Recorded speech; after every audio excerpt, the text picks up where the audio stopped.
Selamat siang semuanya. Kami dari kelompok 5 akan membaca Alkitab dan memberikan refleksi dan sharing dari masing-masing pribadi kami. Namun sebelum itu, mari kita satu dalam doa dan kita akan berdoa yang akan dipimpin oleh teman kita. Mari berdoa.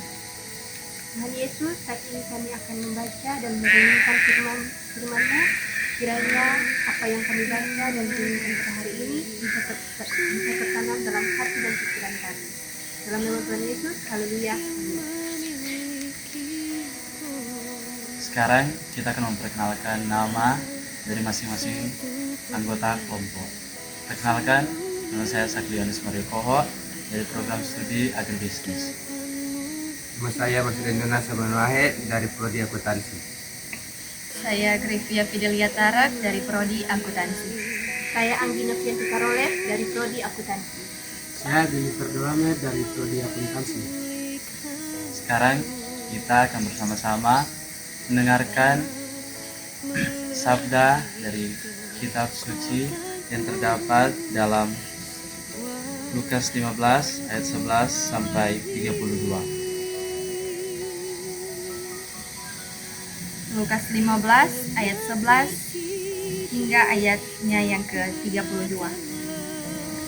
Perumpamaan tentang anak yang hilang. Yesus berkata lagi, ada seorang mempunyai 2 anak laki-laki. Kata yang bungsu kepada ayahnya, "Bapa, berikanlah kepadaku bagian harta milik kita yang menjadi hakku." Lalu ayahnya membagi-bagikan harta kekayaan itu di antara mereka. Beberapa hari kemudian, anak bungsu itu menjual seluruh bagiannya itu, lalu pergi ke negeri yang jauh. Di sana ia memboroskan harta miliknya itu dengan hidup berfoya-foya. Setelah dihabiskannya semuanya, timbullah bencana kelaparan di dalam negeri itu, dan ia pun mulai melarat. Lalu ia pergi dan bekerja pada seorang majikan di negeri itu. Orang itu menyuruhnya ke ladang untuk menjaga babinya. Lalu ia ingin mengisi perutnya dengan ampas yang menjadi makanan babi itu, tapi tidak seorang pun yang memberikannya kepadanya. Lalu ia menyadari keadaannya, katanya, "Betapa banyaknya orang upahan Bapakku yang berlimpah-limpah makanannya, tetapi aku di sini mati kelaparan.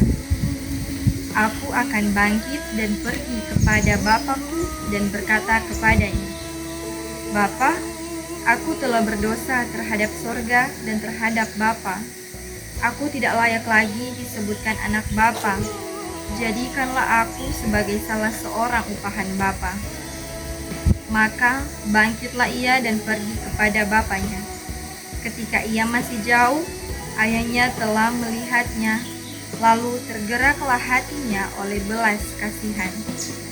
Ayahnya itu berlari mendapatkan dia, lalu merangkul dan mencium dia. Kata anak itu kepadanya, "Bapa, aku telah berdosa terhadap sorga dan terhadap Bapa. Aku tidak layak lagi disebutkan anak Bapa." Tetapi ayah itu berkata kepada hamba-hambanya, "Lekaslah bawa kemari jubah yang terbaik, pakaikanlah itu kepadanya, dan kenakanlah cincin pada jarinya dan sepatu pada kakinya. Dan ambillah anak lembu tambun itu, sembelihlah dia, dan marilah kita makan dan bersuka cita. Sebab anakku ini telah mati dan menjadi hidup kembali. Ia telah hilang dan didapat kembali." Maka mulailah mereka bersukaria. Tetapi anaknya yang sulung berada di ladang, dan ketika ia pulang dan dekat ke rumah, ia mendengar bunyi seruli dan nyanyian tari-tarian.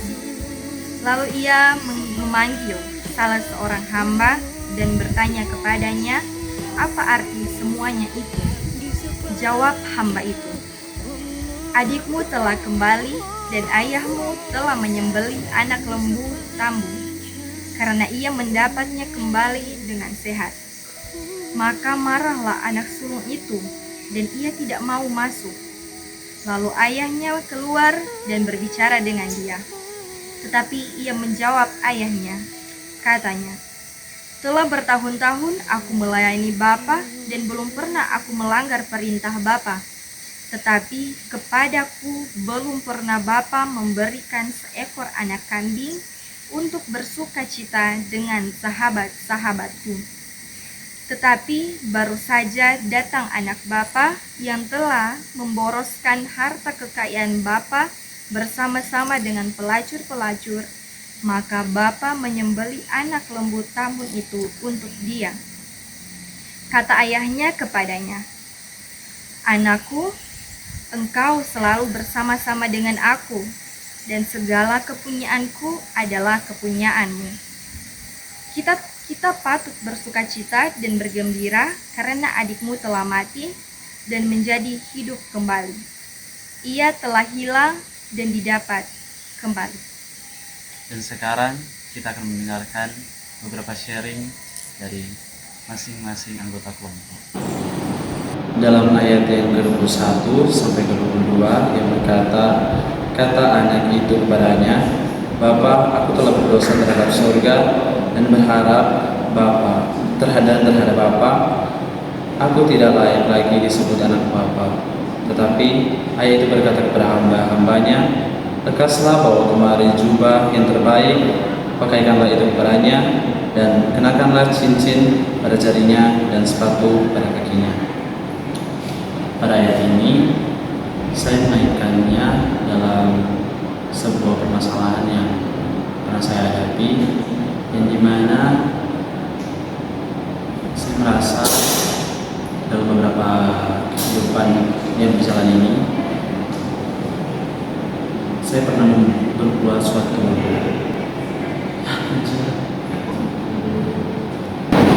dalam ayat ini. Saya mengaitkannya dalam suatu permasalahan yang pernah saya alami di hidup saya, di mana saya pernah yang sering berbuat suatu dosa yang sampai saya sendiri saja melakukan hal itu, yang dimana saya berpikir bahwa Tuhan itu tidak akan pernah memberi pengampunan kepada diri saya, karena saya belum pernah mencoba untuk meminta pengampunan sampai saat ini. Tetapi karena suatu pergumulan yang sangat besar dalam hidup saya, sampai-sampai saya sudah tidak bisa lagi menemukan suatu jalan keluar dalam hidup saya pun mencoba bertanya kepada salah satu teman saya yang kebetulan dia itu adalah salah satu anak Tuhan atau hamba Tuhan, dan saya bertanya kepada teman saya bahwa apakah dosa saya ini masih bisa diampuni oleh Tuhan. Dan teman saya itu pun saya bertanya kepada teman saya, dan dia tidak langsung memberikan saya jawaban yang pasti. Dia hanya memberikan saya suatu ayat di mana itu memberikan suatu jawaban yang cukup jelas untuk saya, karena di mana pada ayat itu berkata bahwa setiap dosa yang kita lakukan selalu ada pengampunan. Nah, dalam ayat itu saya telah membaca dan memberikan suatu pencerahan bahwa setiap dosa yang telah kita lakukan selalu ada penebusan atau pengampunan yang diberikan Tuhan bagi setiap kita yang ada di dunia ini. Perumpamaan tentang anak yang hilang dalam Lukas 15 ayat 11 sampai 32 ini mengajarkan kita tentang kegagalan dan kesalahan itu bukan arti dari kehidupan. Di sini ada anak yang bungsu ini, dia telah menggunakan harta yang sia-sia, dia kembali kepada ayahnya. Dalam kehidupannya juga saya mengalami banyak sekali kegagalan, banyak sekali berbuat kesalahan tetapi Tuhan tidak pernah mengingatkan saya untuk bisa studi. Saya tertarik pada ayatnya yang ke-20 yang berkata, "Maka bangkitlah ia dan pergi kepada bapaknya. Ketika ia masih jauh, ayahnya telah melihatnya, lalu tergeraklah hatinya oleh belas kasihan. Ayahnya itu berlari mendapatkan dia, lalu merangkul dan mencium dia." Nah, selama masa sekolah saya, orang tua saya selalu mendukung saya, selalu mengusahakan apapun itu selama masa pendidikan saya. Ketika SMA kelas 3 sudah waktunya untuk masuk ke perguruan tinggi, saya salah satu siswa eligible dan mendaftar perguruan tinggi lewat jalur SNBP. Tetapi lewat jalur tersebut saya tidak lulus.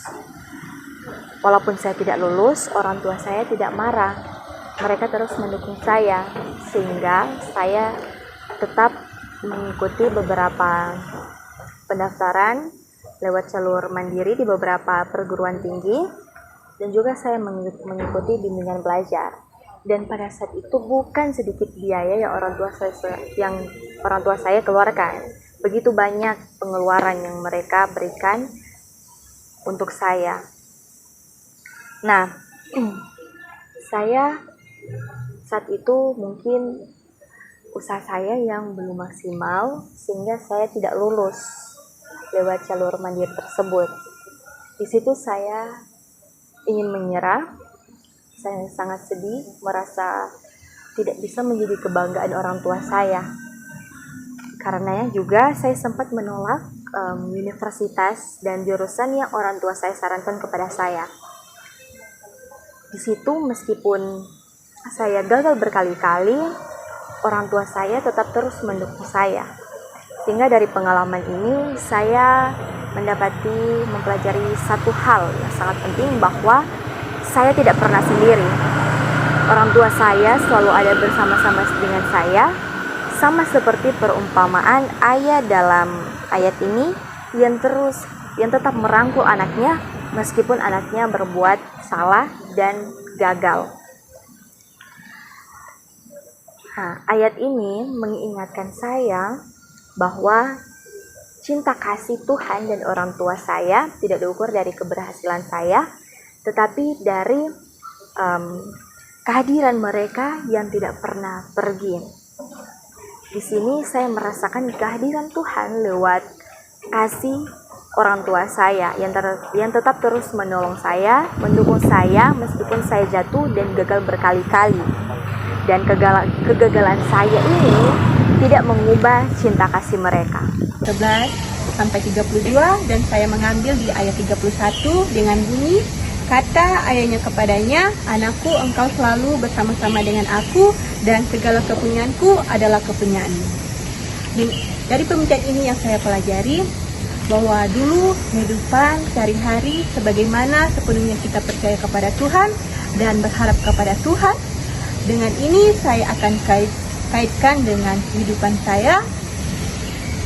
Saya saat ini sudah tidak memiliki seorang ayah dan hanya tinggal dengan ibu dan kakak saya. Namun kebaikan Tuhan Yesus yang dirasakan dan pertolongannya buat ibu saya sehingga saya bisa kuat sampai hari ini dan bisa menjalani aktivitas saya di kampus maupun di rumah. Ibu dan kakak saya atas pertolongannya sehingga tidak membiarkan saya untuk sendiri dengan kurangnya kasih sayang dari almarhum ayah saya. Oleh sebab itu, ayat 31 ini menjadi penguat dalam kehidupan ini, bahwa jangan pernah khawatir akan hari-hari kehidupan ini ketika kita percaya kepada Tuhan dan terus bersama dengan Tuhan. Apapun yang terjadi dalam kehidupan ini pasti Pengalaman saya pernah melakukan kesalahan, yaitu saya pernah pulang larut malam, tetapi orang tua saya memberi teguran, lalu saya melakukannya kembali. Disitulah saya merasa bersalah kepada orang tua bahwa orang tua sudah memaafkan kesalahan saya. Sekian, terima kasih. Dan sekarang akan ditutup dengan doa. Mari kita akhiri dengan doa. Mulai. Bapak, terima kasih kami sudah melakukan sharing. Kiranya sharing yang sudah kami lakukan bisa menjadi pelajaran dalam hidup kami masing-masing. Dan namamu kami berdoa, amin. Baik, sekian refleksi dari masing-masing kami. Kiranya refleksi kami ini bisa menjadi pembelajaran untuk kita semua.